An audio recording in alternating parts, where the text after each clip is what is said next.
everybody. Good evening, welcome. My name is Kate Baggerson. I'm the co-founder and executive director of Everybody Now.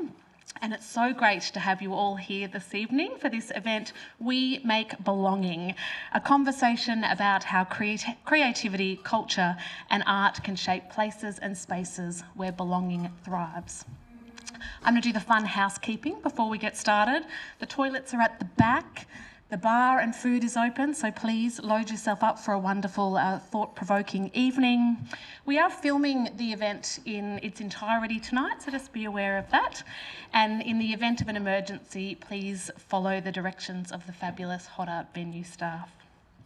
Now, it's going to be a really wonderful night tonight of ideas, inspiration and connection. But to start our time together this evening, I'd like to welcome Auntie Erica and Sophia, traditional custodians of the Yugambeh language region.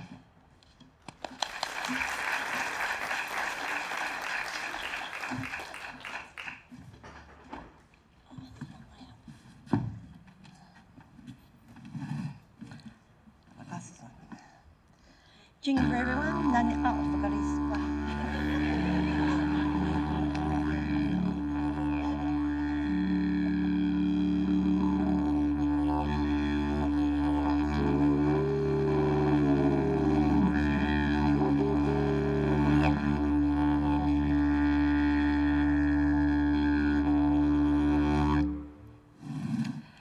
I was a bit too eager. So jingle everyone, Nani Erica. Hello, my name is Erica, and along with Sophia, we are from the Yugambeh language regions. We come from several families within that space. We are also from the Tweed River people and Wollumban through Clara, us Realtor Mountain in the south. And it's a pleasure to be here to give the welcome, to invite you onto our ancestral lands. Now, my connection to this space is through my great-great-grandmother, Julia Sandy, and this is the Kumameri lands, the Cobra Worm people. I am very blessed that I was born on country. I still live on country and I raised on country. This space around here was my playground. I don't live far from here. In fact, this space here was where my family came for picnics, long before any of the buildings were here. And there was a mass of macadamia trees and cherry guavas. But my mum and dad showed me how to fish in the ocean, fish off the rivers, take the oysters off the rocks, find the mud crabs in the mangroves, and dig the oysters. I did the oysters off the rocks, didn't I?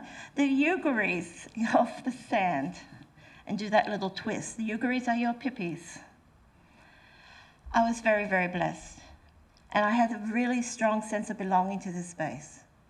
But it even became stronger as my grandmother passed away. I was given a piece of paper that said she was an Aboriginal woman. Up until that point, and I was 20 at the time, I didn't know it was First Nations. So our journey began. For various reasons, my Nana never said anything about her culture.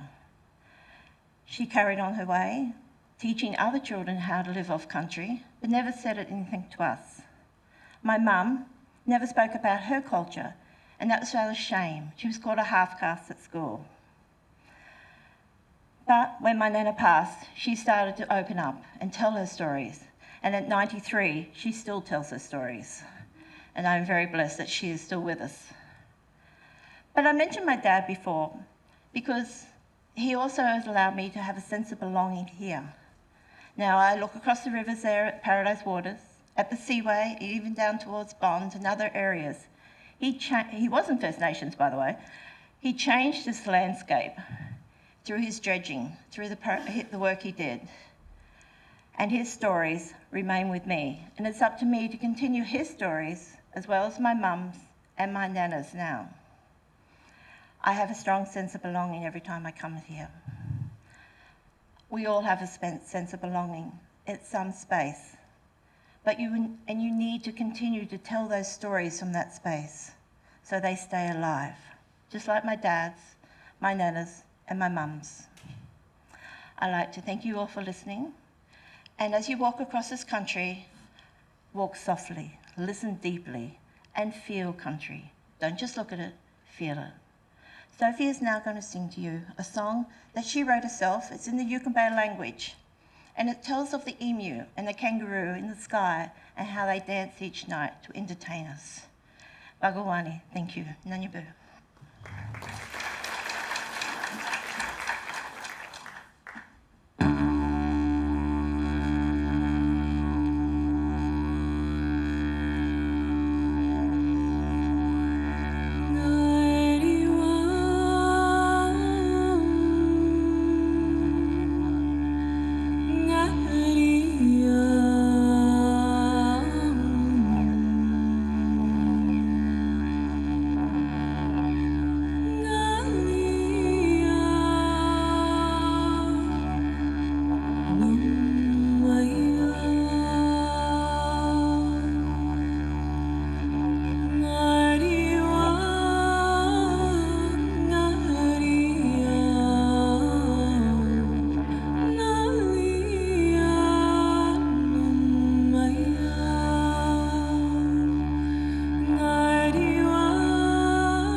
Our tale is told. Nanyanari until we see each other again. And Budawang, thank you.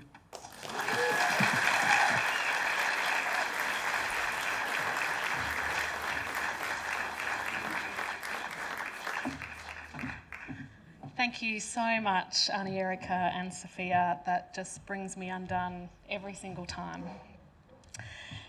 Tonight's event is a part of a week-long international residency proudly produced by Everybody Now with globally acclaimed artist and design leader Morag Myerscough. It marks the first stage of what we hope to be a bold and ambitious project for the city and for Queensland. Everybody Now is so thrilled to be embarking on this journey with you, Morag. I've been following Morag's work for many, many years, and I was interested in her practice not just because it's completely captivating and joyous and makes you feel incredible, but because I could see a creative kinship between the way that we work as a group of artists at Everybody Now and from what I was observing from Morag's approach when she's creating her large-scale community-engaged pieces. Morag works across temporary and permanent installations, and her work is a combination of artist-led, Morag-directed and designed pieces, like her very impressive Coachella installation. But much of her practice and her artworks is devised in collaboration with community voices and with organisations like Everybody Now. This week we have connected and will be connecting tomorrow with about 300 Gold Coasters. It's been a wonderful process of watching people play and explore and talk about colour and pattern and poetry.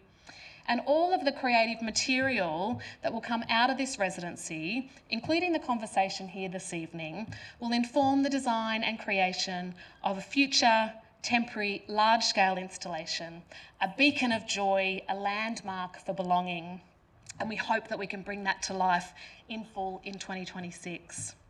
Now, for those who might be new to the Everybody Now community, there's lots of familiar faces, but some new faces as well. I'll just briefly share a little bit about us. Everybody Now is an Impact Award-winning multi-arts organisation based here on the Gold Coast, specialising in innovative arts projects with high-impact community benefit. For the last decade, we've created dozens of large-scale participatory arts projects that have been commissioned and presented right here on the Gold Coast, but also in communities with partners and commissioning partners right across Australia. We have some wonderful people of those partners here in the room tonight, and they are so essential to our organisation and the reach and impact we can achieve. So I would like to extend our most sincerest thanks to Arts Queensland and the City of Gold Coast for your ongoing support and commitment to our work, but to building a thriving arts and cultural sector here on the Gold Coast and in Queensland. I'd like to thank Hodder Home of the Arts. We are very proudly a home company here at Hodder. It's kind of like a residency space.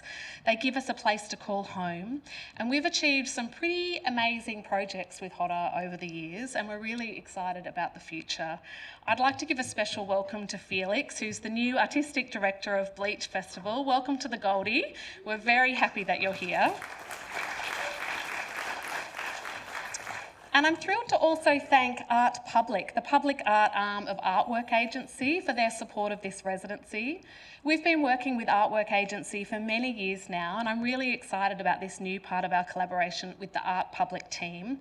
These are incredible artists and curators and strategic thinkers and project managers who specialise in art for public and private spaces. So they're a pretty good match for this project. And if you haven't crossed paths with this business, I really encourage you to check them out. I'd like to thank Griffith University School of Architecture and Swell Sculpture Festival for helping us make sure that we connect this opportunity with as many communities as possible. We have our fabulous board in attendance, our chair, Donna Orazio, and our board directors, Ian Pidd, who's also my dear friend and collaborator and co-founder of Everybody Now, Luke Harriman, Tara Hastings, and Dr. Kuljit Singh. And finally, with much gratitude, I'd like to thank our growing community of generous donors, a number of whom are here tonight, who believe in the power of arts participation to impact the lives of people in our community. And honestly, their support helps us to deepen and extend our purpose, which is to move communities through transformational arts projects. Now, to the event tonight. We Make Belonging. This title is borrowed from one of Morag's work that I'm sure you'll see in her presentation this evening. And her practice has been talking about belonging for more than 20 years. We too have a strong interest in belonging and letting arts and artists lead the way in how we create a more inclusive and connected community. It's our 10th anniversary this year at Everybody Now, and we've been spending a lot of time thinking about where we belong. What is our place and role here on the Gold Coast, and what is our relationship with communities locally, across Australia and across the globe? Our communities are changing. Our population here on the Gold Coast is rapidly growing. We're the 6th largest city in Australia. There's a major event coming to the region with the 2032 Olympics and Paralympics. We've got a stack of considerations as a community around how we embrace and ride this growth and opportunity while maintaining our heart, our identity of place, and our connections, so we really are a great place for people to live and to belong. Tonight's event is an opportunity to share in Morag's practice. And I'm thrilled to open the conversation with two special guests hosted by ABC Gold Coast Nicole Dyer.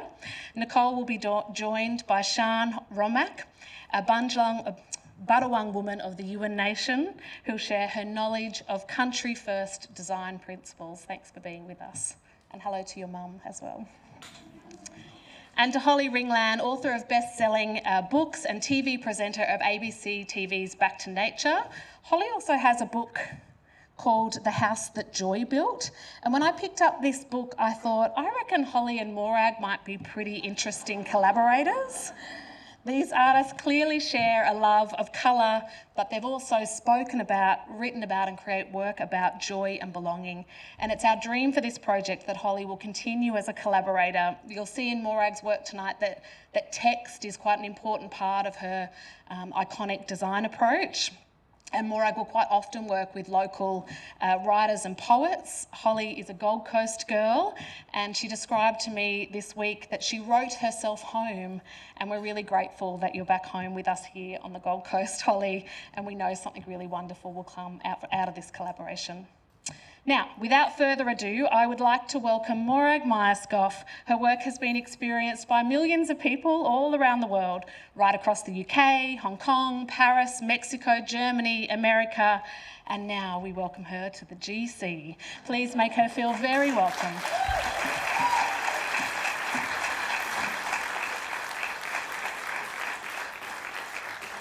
Wow, so many people, how wonderful. Thank you. Okay, I've got 20 minutes. I do tend to go over, but I'm more excited about us all talking, so I'm going to set my stopwatch. And if I don't get to the end, we just stop and get on to the other conversations. Okay, So, here we go. This was a, oh, am I? I'm free. I'm free. I can walk around. This is on top of my house, actually. I made this piece for the project that I'm going to talk about. But I think that we've got to start. There are a few people who's maybe seen this last night, a little bit of it, but I'll do it a bit quicker tonight. It's about my family. I think, if you are going to talk about belonging, you need to tell people about your own belonging and your own journey of belonging. And I had an amazing sense of belonging until I was 19, and then when I left home, I just couldn't find my real space until I was about 40. So, and then when I found my sense of belonging, I really wanted to then do work with people to find out what belonging meant to them and how we can make belonging. So this is my family, my great-great-grandfather, he's my great-grandfather, sorry, Busby. He was a clown, but he was born into the workhouse in Farringdon that at the time was absolutely the most terrible work. I think all workhouses were bad, but this one was absolutely the worst one. And for him to survive, my great-great-grandmother gave him away to the circus. And that's a detail we have. We don't know what age he was, but I think he must have been quite tiny. And thankfully, she did that, otherwise I wouldn't be here now. And then he met my great-grandmother, who was... came from a German family. She'd escaped from, or left her family. She obviously didn't feel she fitted in, and people used to join the circus. And they didn't know what to do with her, so they gave her the job of a high diver. And a high diver isn't a trapeze artist, which I thought her outfit looked like she was. No, a high diver goes up a piece of really high scaffolding and then dives into a very small pool of water. So I think that was a little bit of a short straw she got for that job. And then Charlotte, she managed to sort of get out of poverty and ended up being a mistress to a developer. And he gave her these houses in a very, very grim part of London at the time. It was Holloway. They were all tenemented. And then she managed to get her son back, and then that's where our family lived for 120 years. And not anymore, sadly. Nobody's around. They're all gone now. So that part of your life, it's quite strange when it finally disappears.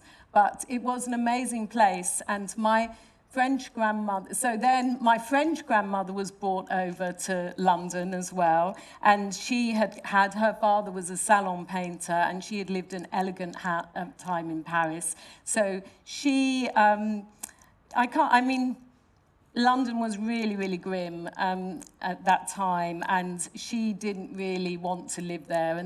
And so she made her own world. So inside she had a French salon. She got all her family to make stuff, and they were sent over. And so she made this French salon.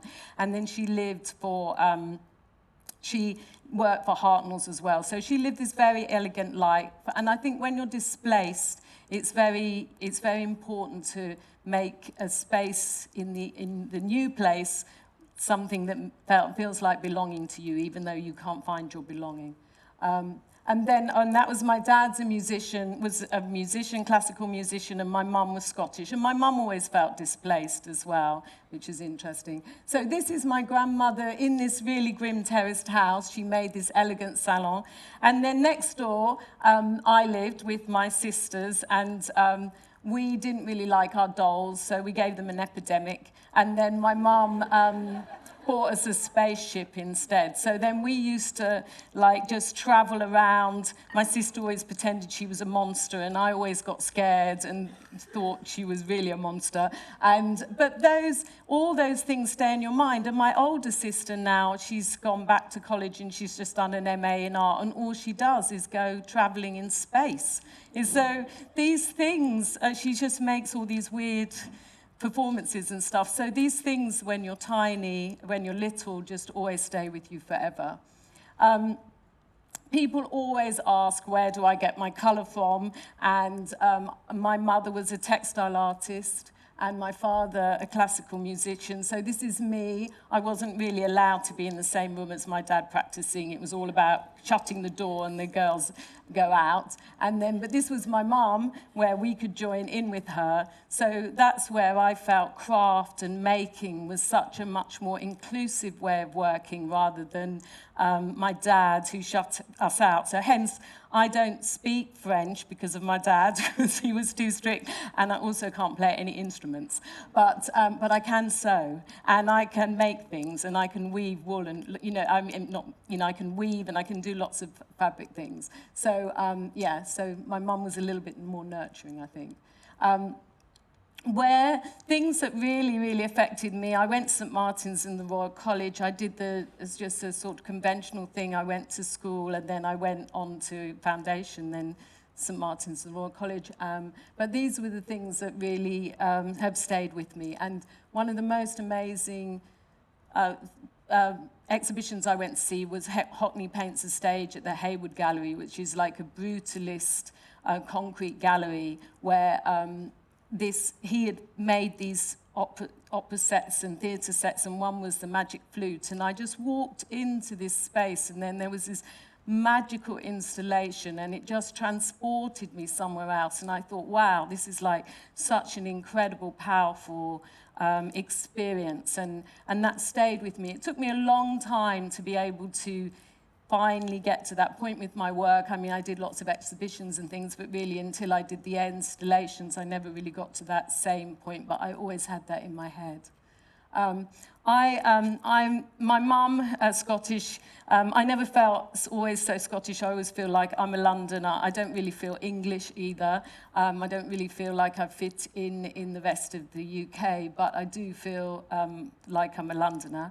And I did this poster years ago, but then now recently I've just moved out of London, so...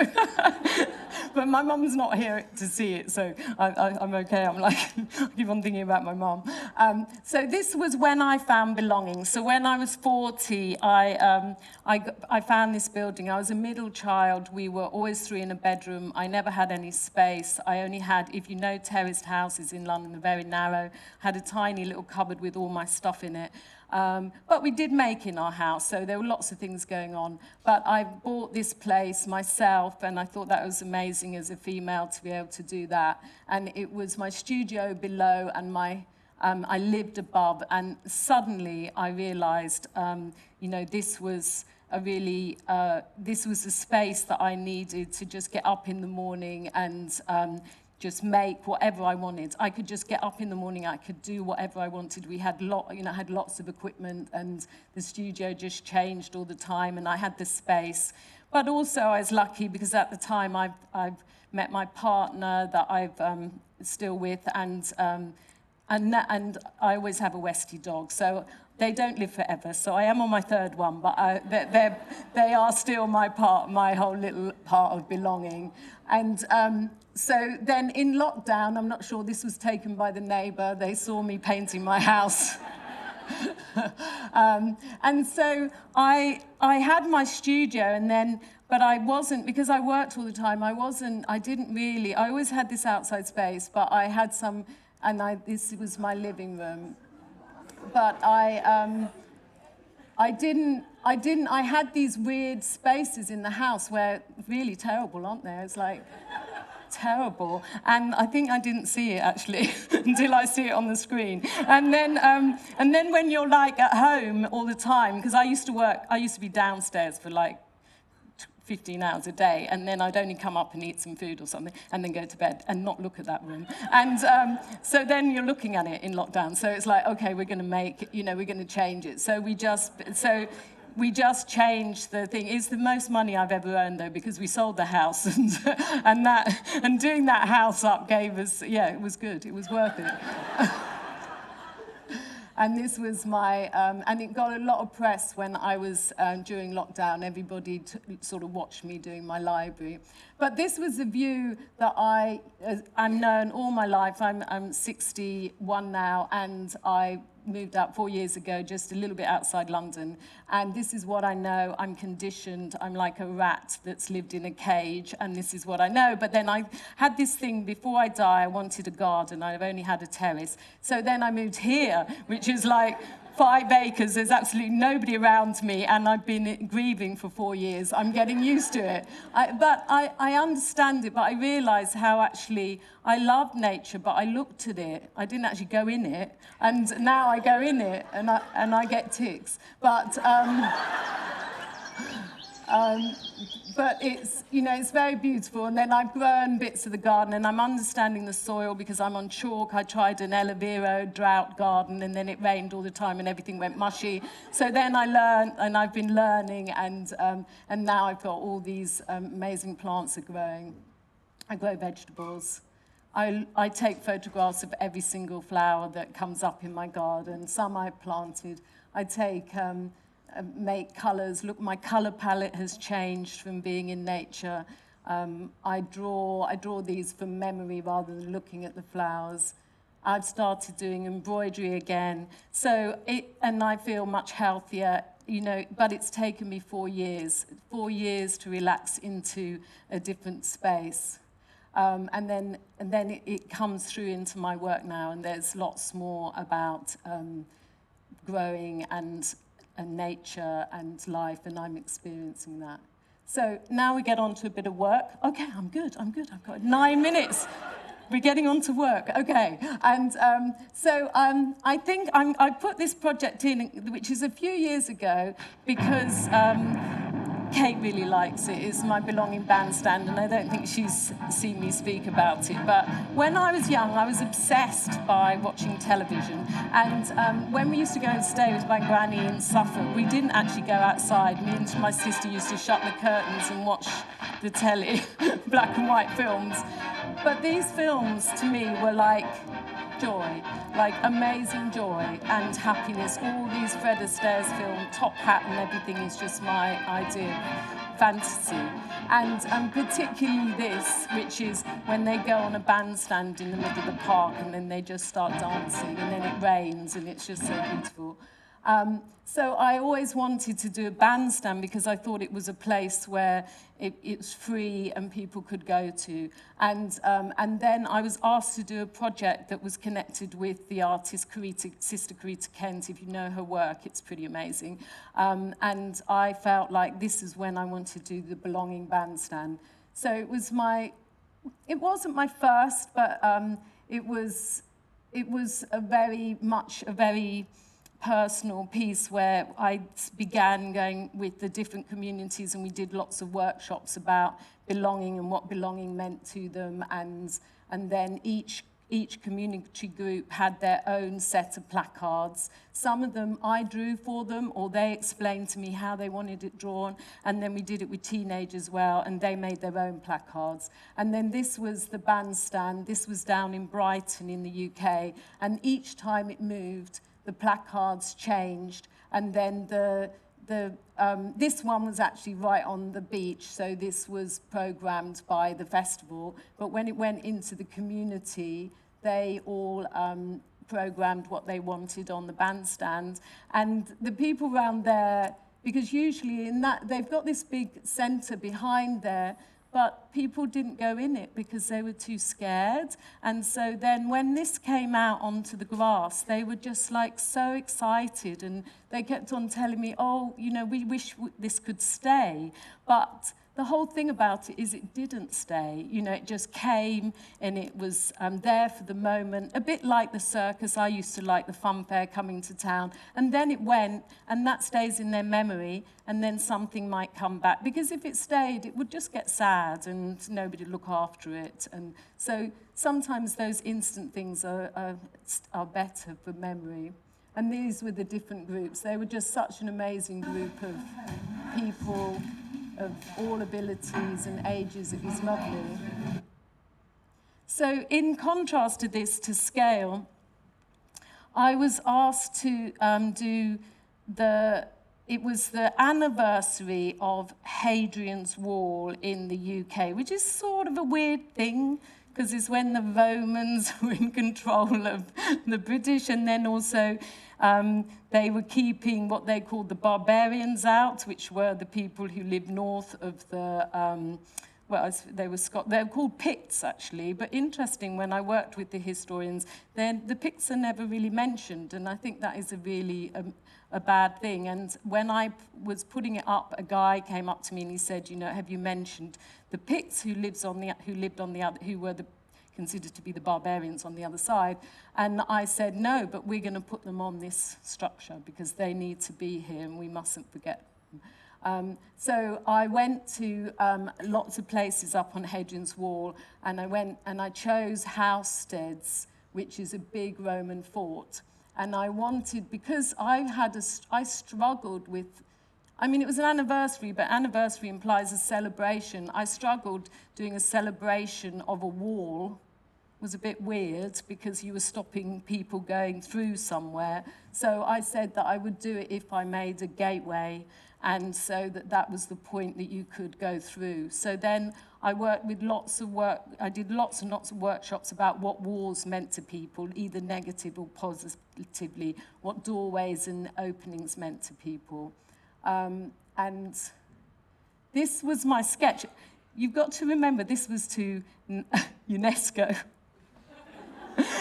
English heritage, national heritage, whatever, and I did a sticker sketch. So never feel, don't feel you need that 3D rendering. You do need the 3D rendering to go into planning. They need it, but you don't always. You can get yourself, you can get your idea across. And I've always was really, my sister teaches at the Royal Drawing School. She's technically and beautifully amazing. My mum was brilliant at drawing. I was always scared. And for very many years, I didn't draw because for some reason, I can't I can't draw in perspective very well. So I felt that was a failing.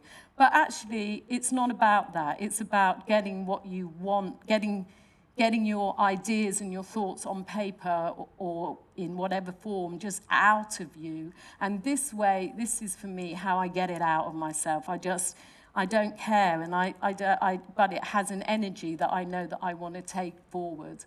So after that, I did do a 3D model, not just for a working model so that they could build it. And then we just did these amazing workshops. English Heritage had never done anything like this before. We had groups of people. They painted, they made the words, they painted them. And this was the amount of people. I always put everybody involved in the project. So with this one, I had to design the structure in advance.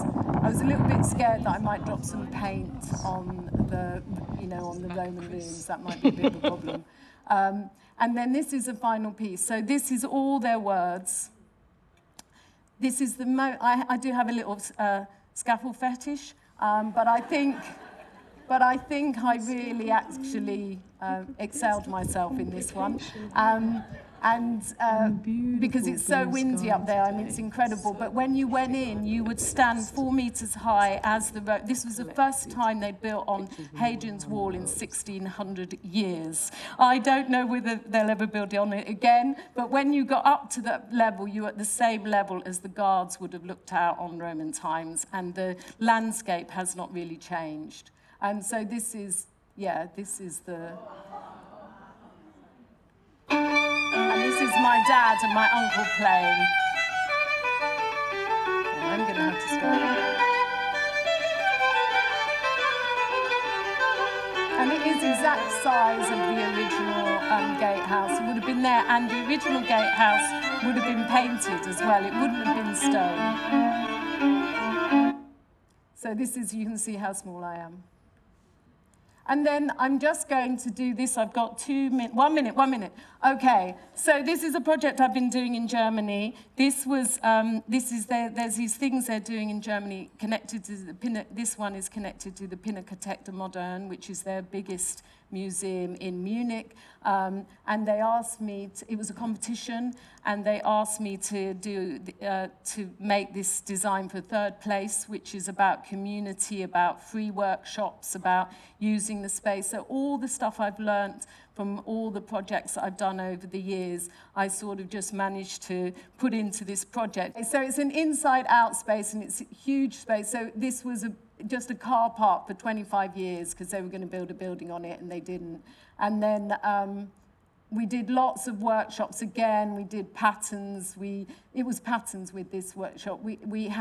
We had as big workshop as we're having tomorrow, if anybody's coming. And then I made a pattern from lots of the workshops all together, which we've used. They made umbrellas and things, but it's also being hand painted on inside for the tree house. And then we painted the ground. And we all just did this ourselves. I mean, obviously the building, I didn't build the building, but the painting, I often go out and I show people how to paint. We paint it all together. And then this is the actual thing. So it's a huge multi-use space, got some good toilets, they're very nice toilets, and a really lovely garden. This was before we painted this. We painted, because the moment it opened, it rained for 3 months. So then we had to wait and paint it in October. And then you can see it's transformed that car park. And so everybody, it's all about all ages coming, everybody welcome, just sitting around. All these are platforms for music. And then this is a ramp, so it's accessible for everybody. If you're going to put a ramp, go for it. Make the most of your ramp. And so that's, I'm going to end on there. I'm 21 minutes. So thank you.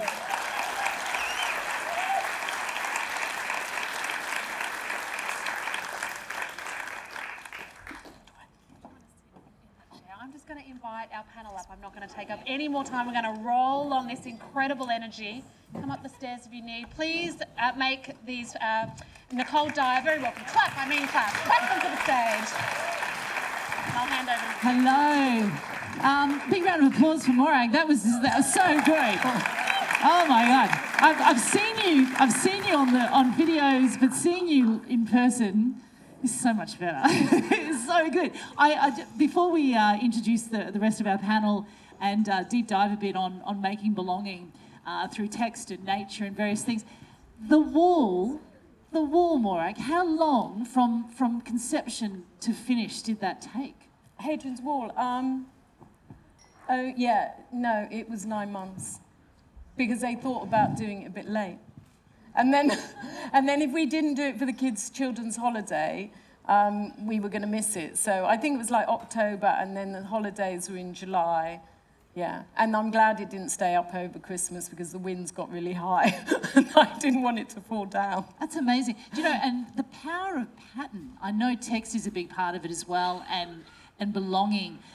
But in the green room, we were having this amazing conversation. I wanted to sort of just let it loose a little bit in relation to how, patterns change depending on place and people and countries. Mm-hmm. Can you tell me some of the things that you have observed when you've asked people to contribute their patterns without giving your influence?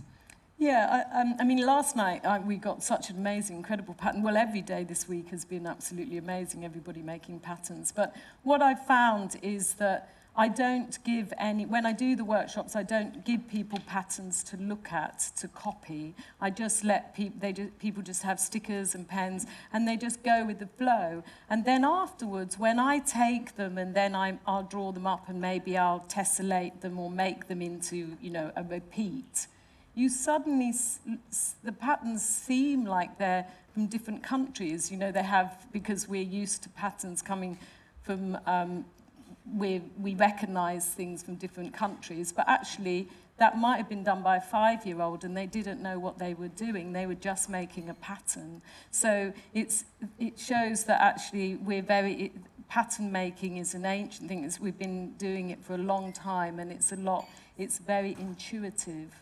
And it just, it just gets out there. And it's just fascinating. I just love it. Last question before I move on. How hard is it for you when so many patterns are presented to you and you have to choose?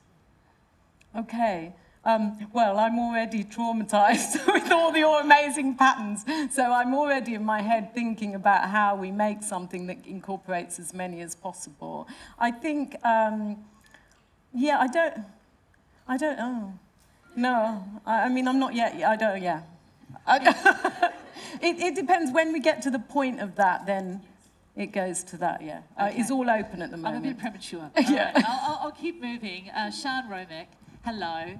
And it's so nice to have you here. You are a landscape architect. So my first and obvious question to you, what does belonging mean to you?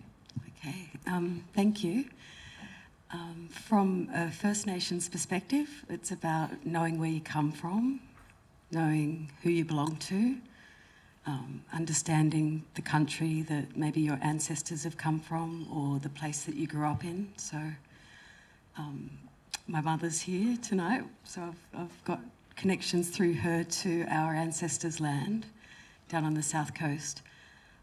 For us, we didn't quite know exactly where they came from because it was a secret, because it wasn't safe to share that knowledge in case the kids were taken away. So until it became safe, then we were able to share or learn from our grandparents where we're from. But yeah, it's all about, I've got a quote from Auntie Mary Graham. So she's a Common-Berry Waka Waka elder. She's an adjunct professor at the University of Queensland. She's a philosopher and an educator. And she says, I am located, therefore I am. So knowing where you're from, the stories of place, the tangible and the intangible elements of your culture gives you a sense of belonging. So tangible aspects such as the land, the sea, the sky, the pathways, the plants, the animals, the trees, the bees, everything that supports us to be alive. And then the intangible aspects such as language, song, dance, art, patterns, dreaming stories, and all those layers. And all together, we can feel that sense of belonging. So, yeah, that's... What ways do First Nations people create spaces through stewardship? Great question. I love talking about stewardship. I think that's pretty much the role of humans on the planet, is to be good stewards. It's something that we can all do in our own way. You can start in your backyard just by planting some native plants that bees can come to, or putting some water out for the birds that visit your yard. It doesn't have to be hard. But First Nations people have been caring for this landscape and this whole continent for millennia. So Auntie Mary Graham again, I love the way that she thinks and talks. She says, imagine this is a map of the language groups of Australia. She says, if you look at the language group map of Australia, every square inch was loved and cared for. There was no wilderness. And what you're looking at is a governance system. So every language group had their own governance system that would collaborate with the neighbours nearby. And it was she says it was a ecological, collaborative stewardship system. And so basically everybody had a responsibility to care for their place, to care for their neighbours, to care for country. And I think we can all learn something from that. We all love where we live, and we can all do our little bit to care for these places and get that sense of belonging. Siân, as a landscape architect, can you take us through your process? We've just been listening to Morag and how she connects with community, and how through pattern and colour and text she's able to create some amazing things. When you go into a space, what do you see? Okay, I'll clarify. I studied landscape architecture, but my discipline is actually connecting with country. So I work with my brother and my sister, and in different capacities. And we start by first acknowledging that every project that we work on is built on the traditional lands of people. And there's a culture, and there are patterns, there is language, there are ways of seeing, being, and talking about their place that belongs to that area. So there's a vernacular, a language that belongs to that place. So then we'll reach out to some elders and say, look, we've got this project. We'd really love some cultural guidance on how we can connect this built form, often buildings, but it could be parks or bridges and things like that. How can we attempt to incorporate some knowledge from country, some patterns, some art, some colour. There's many different ways we can do it. And we invite the elders as consultants. We pay them as we'd pay any other consultant. And we build a bridge between the design teams and the elders so that they can understand each other and translate. We have a walk on country. Sometimes it's the first time that people have met an Aboriginal person, and so really starting to build relationships. And then through that we look at opportunities where there might be appropriate representations of traditional culture in the built form.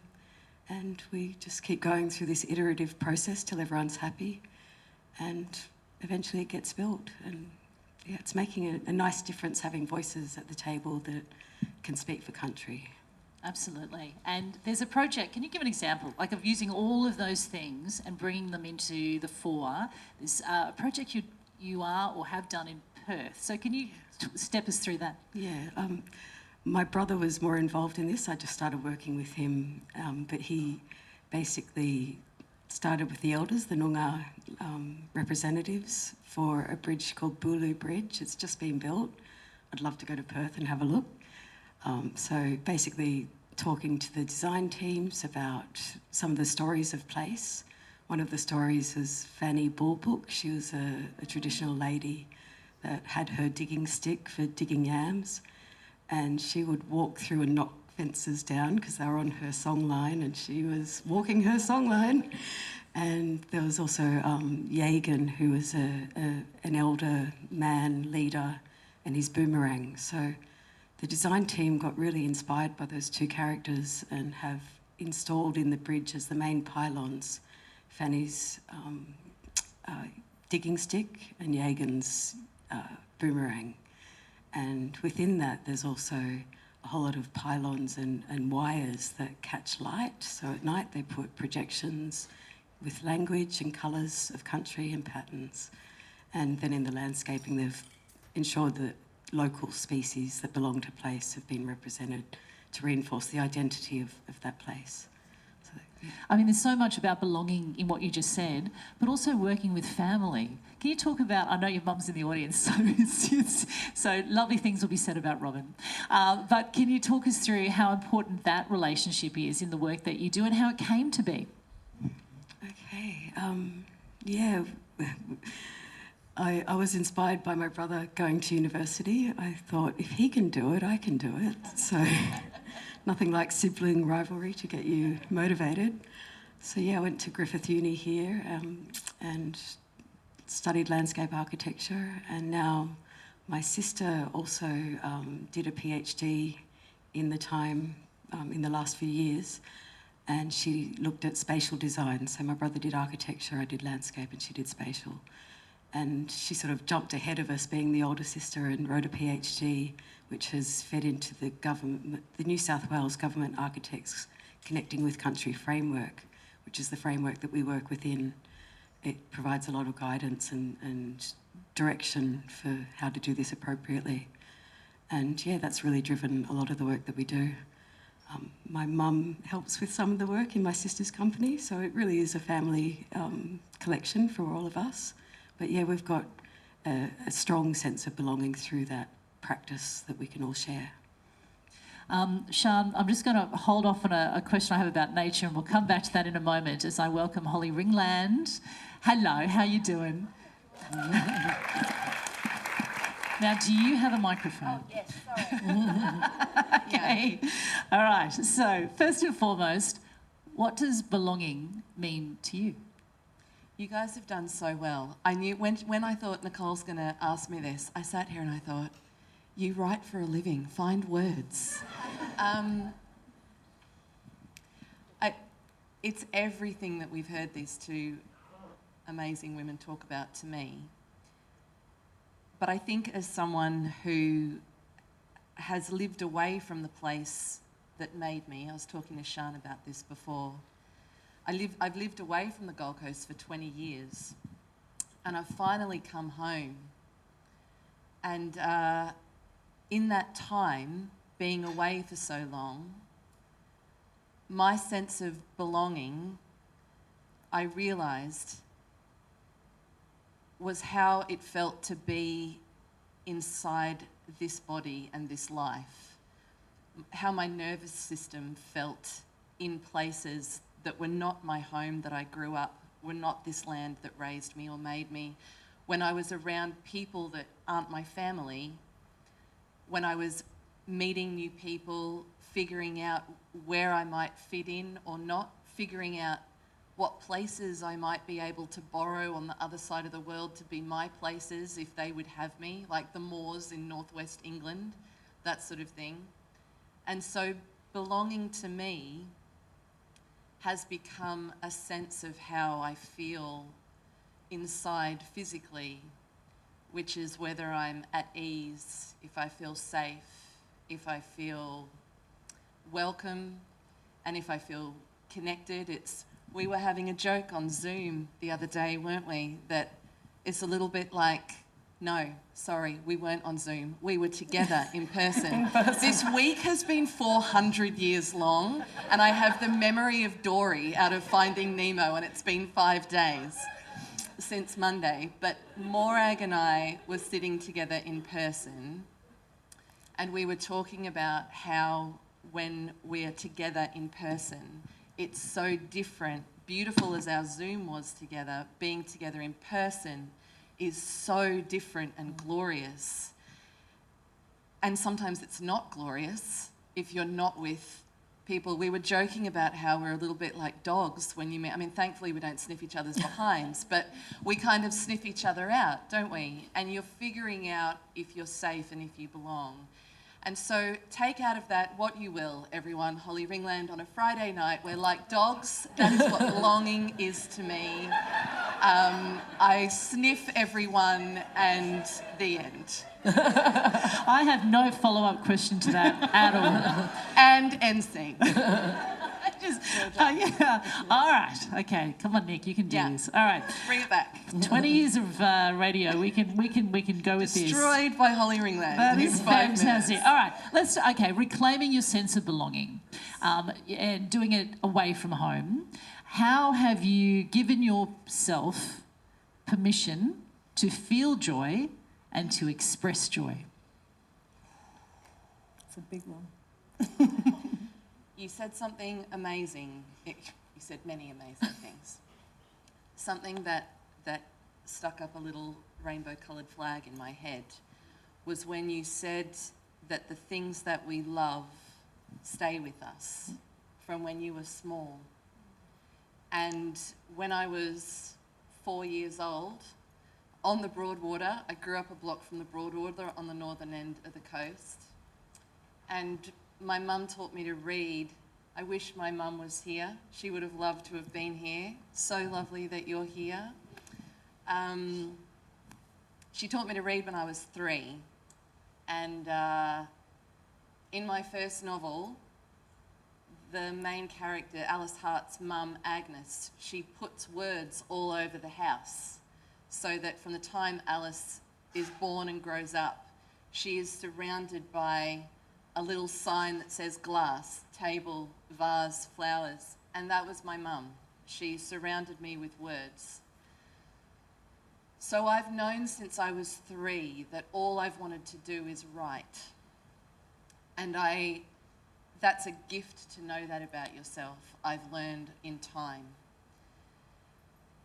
And it's the one thing that no matter what has happened to me in my life, has never, ever changed.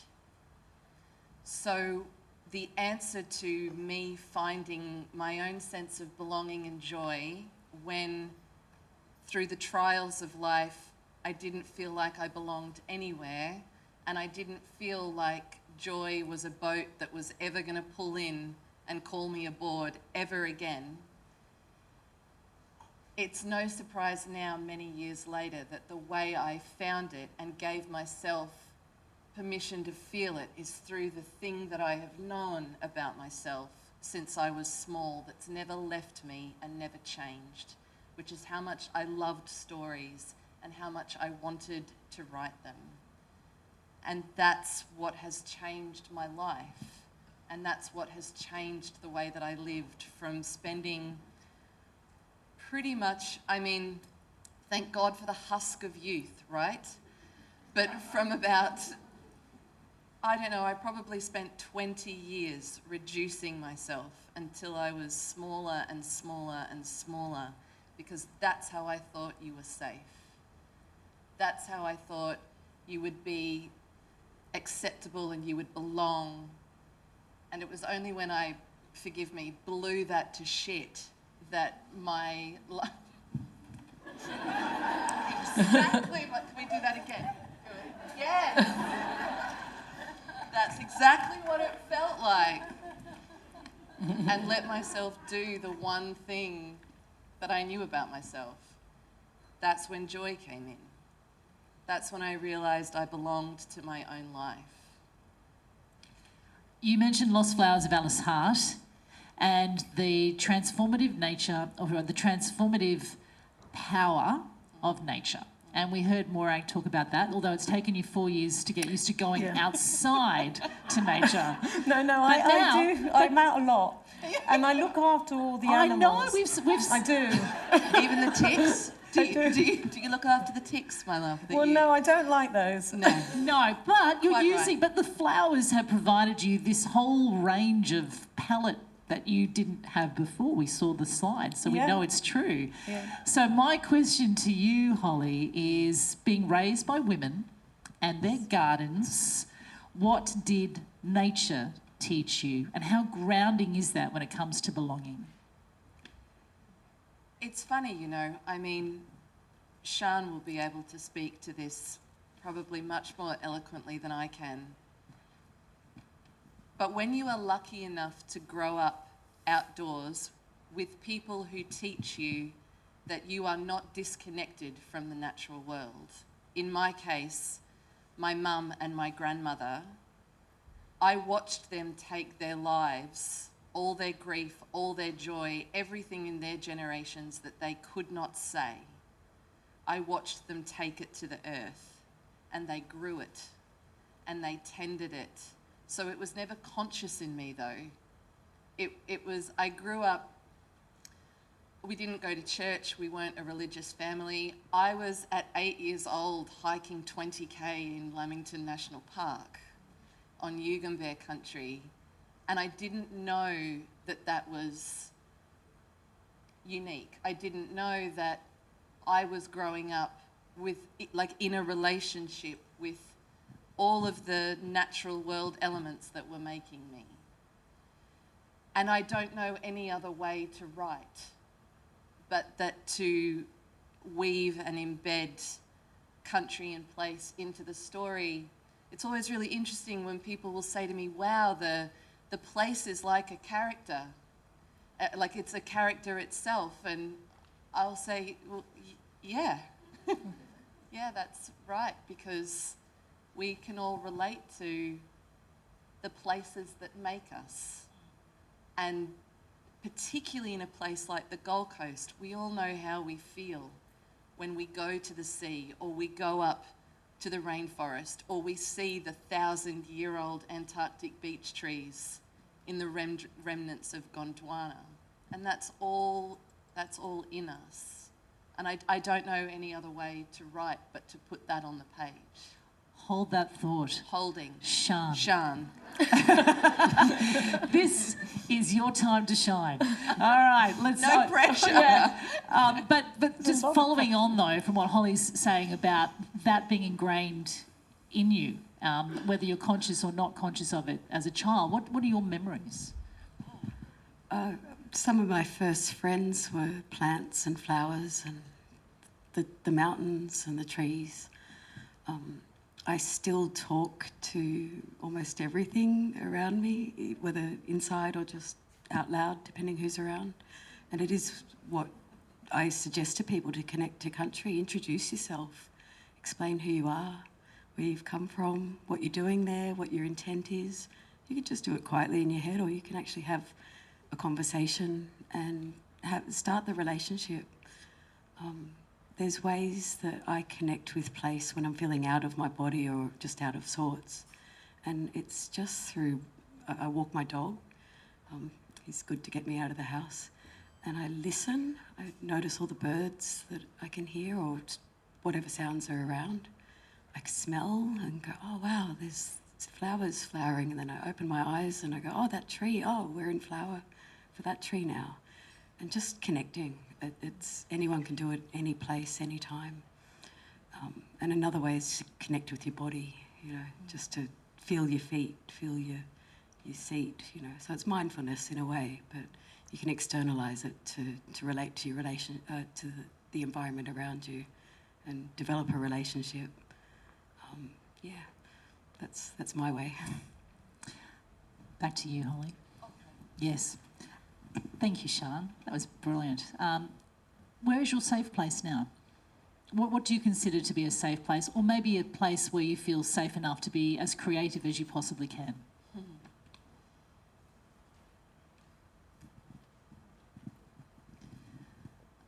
I'm trying to think of the truest answer. I've got 1,000 different places, geological. Friday, guys. Geographical, thank you, she's a writer, that are coming to mind, particularly being home here. But my first novel was published 8 years ago, nearly 9 years ago. I have been incredibly honoured and lucky to be working full-time as a writer since then.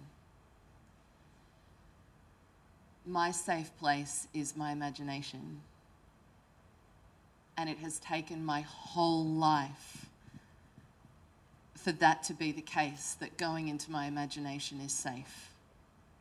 Because reducing my imagination was how I kept myself safe previously. But we blew that to shit, didn't we? We blew it to shit. And that's my safe space now, because that's where I can figure things out. It's where I find awe and wonder. It's where I can find a home for unrequited loss. Creativity gives me not just joy, but it gives me a place to give grief a home. And that's, I think, what makes it a safe place that we've all got and that goes with us everywhere. The house that joy builds, being able to express what's in here out to the rest of the world, to be confident in the skin that you wear. Do you have any wise words to share? Oh God, I mean, I don't think I've demonstrated. You had a tattoo? Was that Yes. Kate Baggerson? Where's your tattoo, Kate? Where did you get your tattoo? Yes. On your body. Oh, I'm sorry. Or tattoo studio. What is your tattoo? A gum tree. Yeah, sorry. It sounded like I was asking you something dirty. Yeah, sorry. Yes. I didn't mean to do that. No, Yes. not at all. I think everyone's buckled up for this conversation. I think we're having a great time. Sorry, what was the question I again? don't know. I've forgotten. Great. Oh, The house that joy built. Yes. Great. We're professionals, everyone. If for anybody that doesn't know, after writing and publishing 2 novels, my incredible publisher, Catherine Milne at HarperCollins, she asked me, told me, that I would be writing nonfiction. She said, you don't know what you've got to say about creativity. And she said, but I've been listening to you basically weighing on for 8 years at events about creativity, and it's time to put it on paper. So The House That Joy Built is about, it's offering the ways that I have managed and responded to 8 different types of fear that stopped me from creating for decades of my life. I only chose 8. If I wrote all of them, it would be War and Peace, and we'd all be dead before we got to the end of reading it. And if I could distill the book into a little kernel, it would be that there is incredible power on the other side of letting ourselves love what we love without shame. And that everything that we want and desire in our imaginations is on the other side of the fear that stops us. And however we can light ourselves up, more than ever, it is the calling and the responsibility of ourselves to do so, because that's how we also can light each other up because it's contagious. That's my elevator pitch. I love it. That's it. I'll take 2. Thank you very much. That's wonderful. Morag, talking about the healing power of belonging. And I've seen some of the work that you've done with children's hospitals. Oh, yeah. Can we talk a little bit about that? Because it kind of brings in the text and the colour, but also being listened to. And how important is that in the work that you do? Yeah, I mean, I've done a lot of projects in hospitals, but I was only ever really allowed to go in the corridors originally because they thought I would upset the children too much with the colour. But then, and one of the projects I was doing in one of the hospitals, there was this little boy and he was in hospital for a really long time and he didn't want to do my project, and it's fine. And so I said to him, well, you know, what would you like to tell me? What would you like to do? And he said that he wanted a bedroom in the hospital that was colourful, and he wanted a coloured cover, and he wanted, you know, it to be bright and some natural light and things. And then I was asked to do the bedrooms for Sheffield Children's Hospital, and so I had always his thoughts in my head, which was really lovely because he'd given that to me, which was so great. And then so I did these bedrooms that were, I didn't want to do kids' bedrooms. Because when children in the hospital, they might be little ones, but they might be 16, because particularly in the UK, you only go to adult hospital, I think, at 18. So, you know, that is a big span. And I think some of those poor children are there for a long, long time, and they've got Disney around them, you know, and they're 16 and they don't want to be like that. So I wanted to make a place that was home. What did home mean? And that's a feeling. That isn't necessarily like colour, or, you know, it's how do you make that feeling that when they're in that room they feel safe and they're going to get better. So I did some proposals, but they and I did it to the clinical staff, and they didn't like them. They were really worried because obviously their job is to make sure that everybody's okay, and they were really worried that I was going to if kids were on any medication that might affect them. And but I think I knew they over worried, so sometimes you have to find ways of for people to understand what you're trying to get at. So I thought, okay, well, this thing on a screen isn't going to work. So I made little models and I sent them up without me being there, and we took them and they were taken around to all the patients, all the everybody, and then in the end 92% of the people wanted these bedrooms, and they said, okay, we'll make these bedrooms, and those bedrooms have been in there now 8 years. And then I also raised the money to do a garden for the children called a Joy Garden. And now I had a Zoom call just a week or so ago where all the patients and the staff and the kids, they're rebranding the building, and they want to use the work that's been done in the bedrooms and everywhere as the branding, because they feel so attached to it and it makes them feel so much better. And I think that is probably one of the biggest achievements I've ever had, actually. And because people are actually getting better as well, quicker. But it's just about care and thinking, you know, little things like tea. Yeah, and you know, colour, but listening and having input into a space. And Siân, you're doing a lot of nodding over there. But I'm really keen when it comes to trauma, when it comes to creating a safe space where First Nations people can talk and can feel welcomed. Can you explain why that is so important? I always think yarn circles, you know, that's the first thing that pops in my head, but please feel free to expand on why that is such a big deal.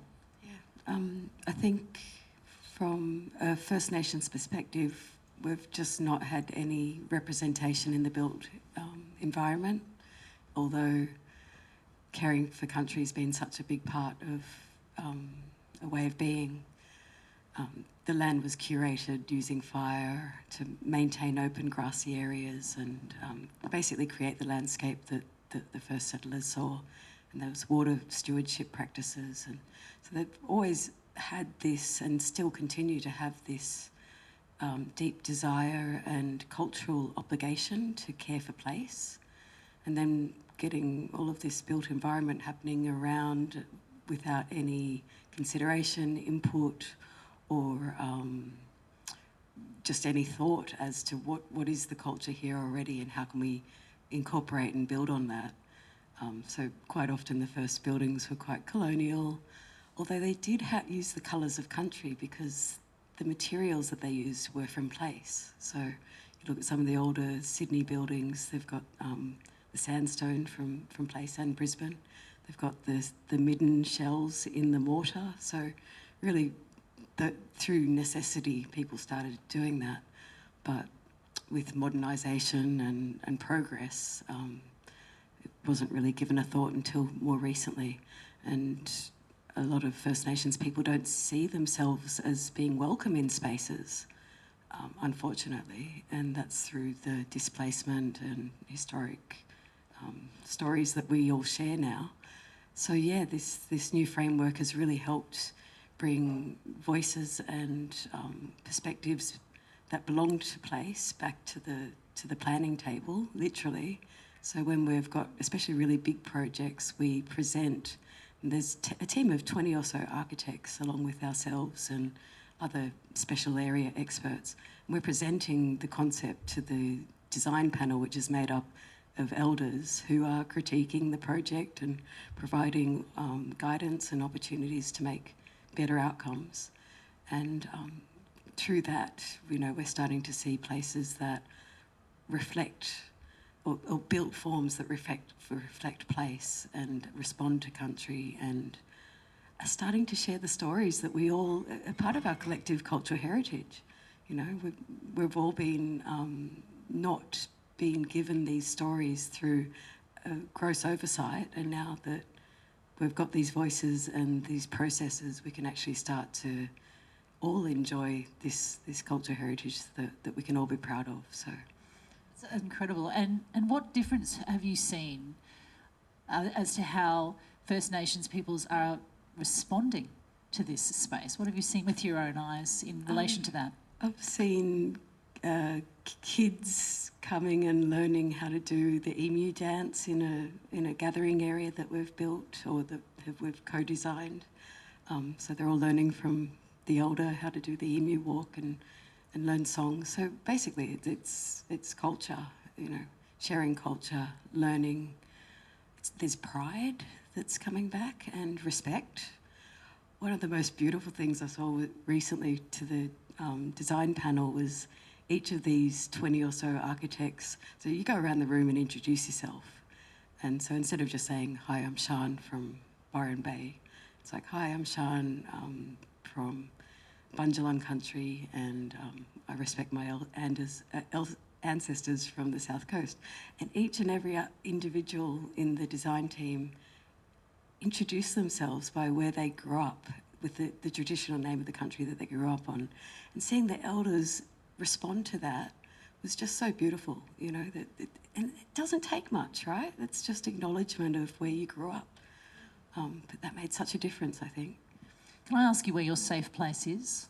I've got lots of them. Sometimes just sitting at the ocean, looking straight out. Sometimes it's in the forest and connecting with my bird friends. But when I'm stressed and don't know where to put my energy, I just imagine myself putting it into the land, because it can hold so much, and it just wraps you up and gives you a hug, and you feel a bit better. Country's the ultimate ancestor, so it's not going anywhere. It's something we've all got. We're literally being supported by it every minute of every day, literally.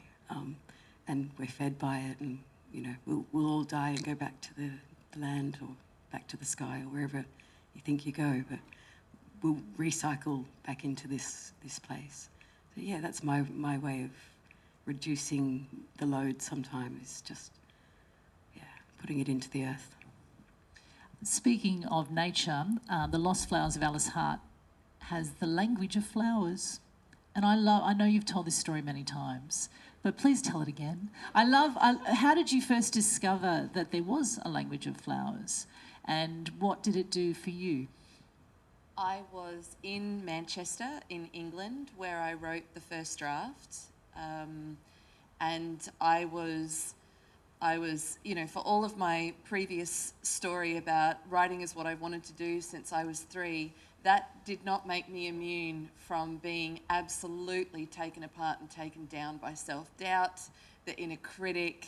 I was broiling in a stew of my own self-loathing while trying to write a story and feeling like a lion was chasing me. It was very, very in my own head, and the way that I made it easier for myself and less terrifying and grounded myself with the reality that no, your life is not threatened, there is no lion, you're just trying to write fiction, was I went into the more imaginative parts of this story world that I was building.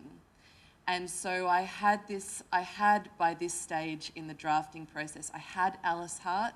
She was a 9-year-old character, a 9-year-old girl, and she had gone through something quite formative and traumatic. And I was researching in Manchester selective muteness in children, which I was learning was something that happens to kids' brains after they've experienced or witnessed something that's too big for them to process or cope with. And in order to cope, their brains will, to process, they'll just selectively stop speaking.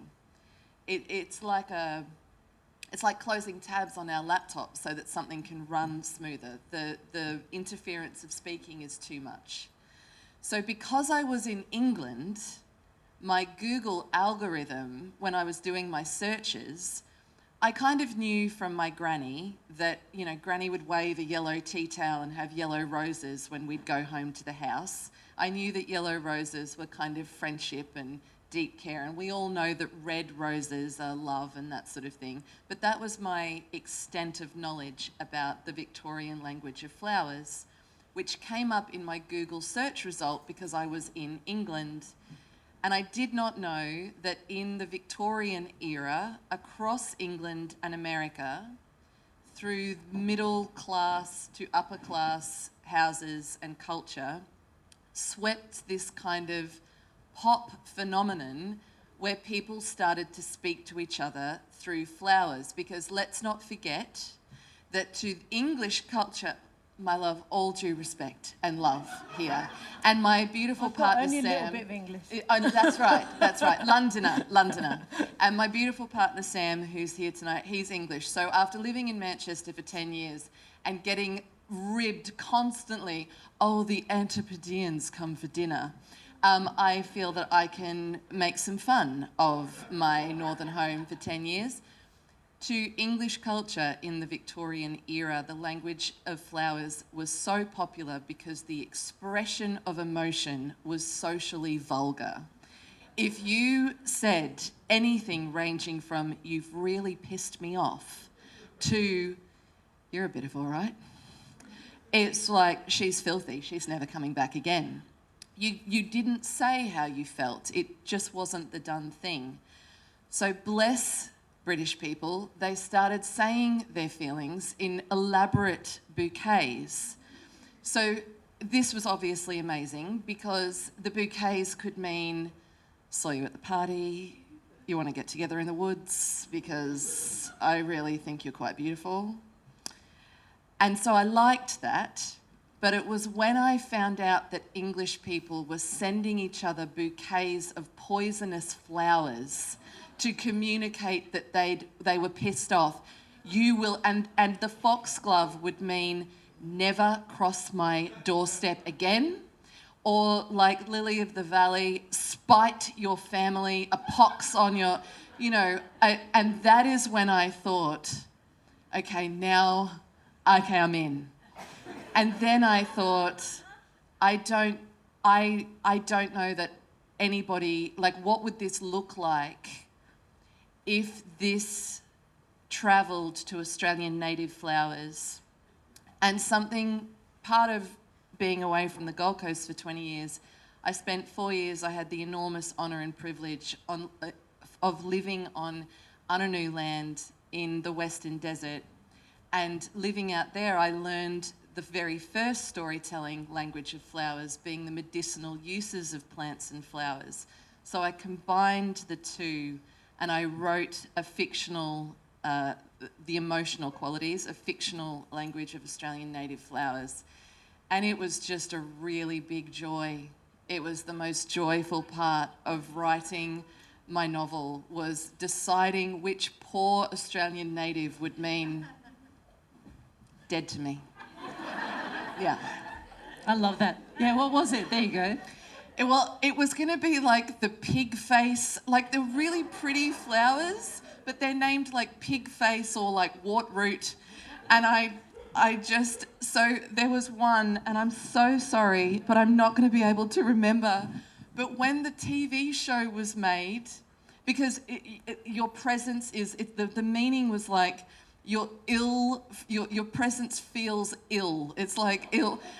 And when the TV show was made and Prime Video did the marketing, they assigned, without speaking to me to check what the flowers meant, they assigned actresses to like the flowers in the marketing. So, you know, Alicia Debnam Carey got the desert pea, and Sigourney got like the flannel flower or something. And then Leah Purcell, they gave her like the most beautiful blue flower. And I'm like, guys, it means like I never want to see you again.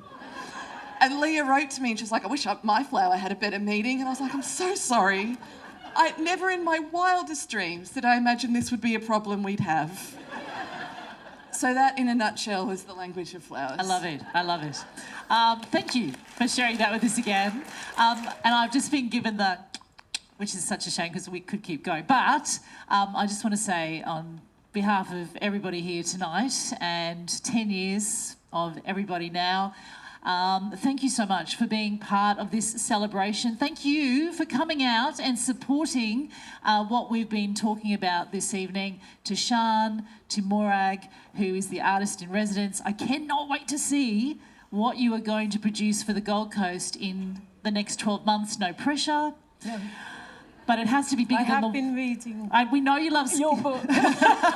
we know you love scaffolding, so you know we're thinking big. It's got to get out on that paper. Yeah, exactly. Lots of work to do. And to Holly, thank you so very, very much for being part of it all. So that is it, I believe, unless Kate wants to come up and give some. Oh yes, she's coming up.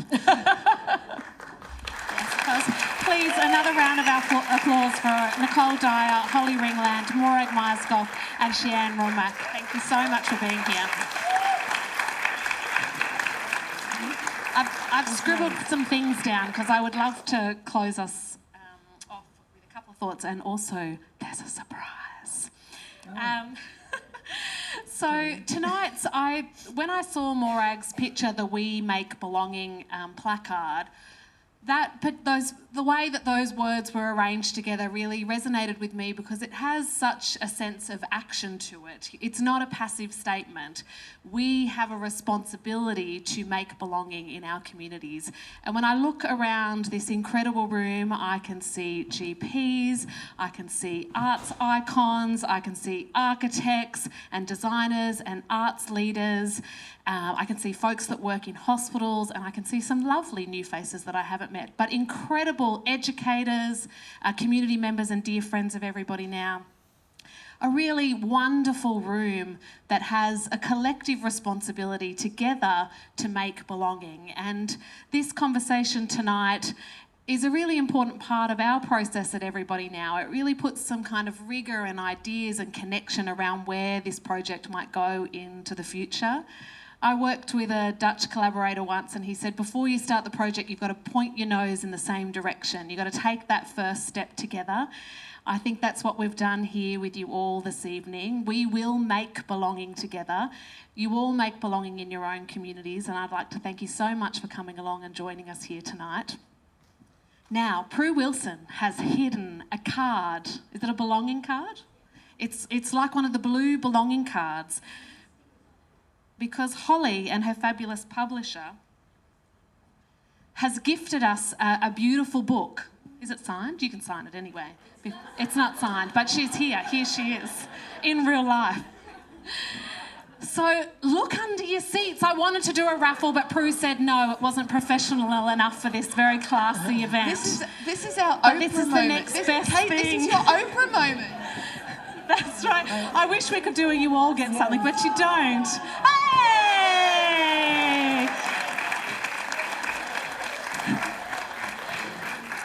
That's right. Because we are a participatory arts organisation, so this was a very kind of formal event for us. So this is my way of getting a tiny bit of participation into our evening with a lucky door prize. Congratulations, Byron. Please thank again our incredible panel and host.